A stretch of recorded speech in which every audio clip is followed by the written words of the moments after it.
All right, welcome back, artists. Today we are going to start printing on our cardstock, our final paper.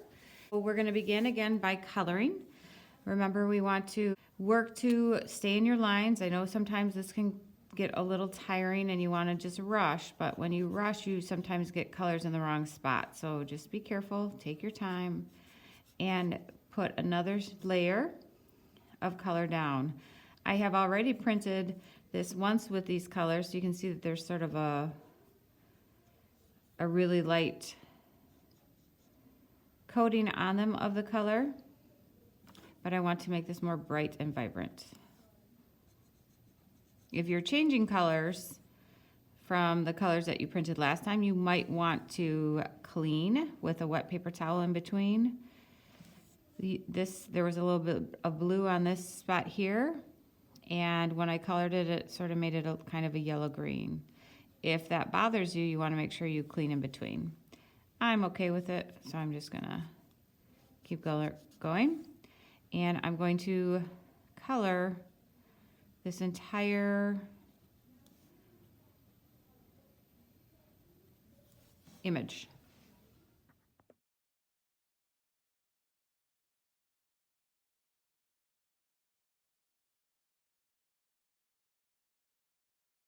Now that I have finished coloring, it is time for me to print. So you're going to need your card stock that you got and a sponge. Now my sponge is wet. I can squeeze it pretty hard. There's a little bit of water that comes out, but it's not drippy.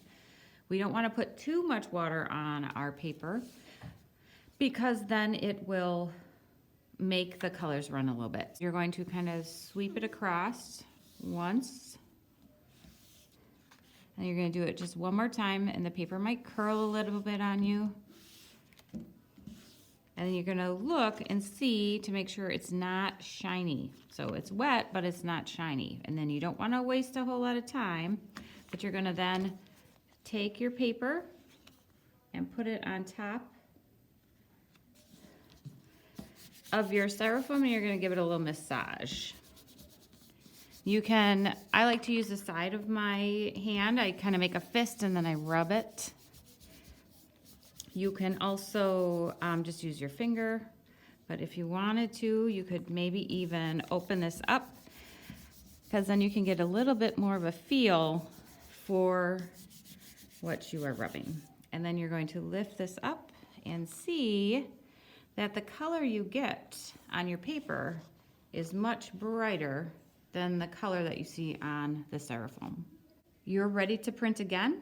Depending on how you're going to do it, you might have to switch colors. If you want to switch colors, I encourage you to wash this off, especially if you're using lighter colors. You can just take your sponge and wipe, and you can get that residue off, so it's not changing the colors on you. And then you can do your second color scheme. Remember, you have to have 2 different color schemes. You should print 4 times.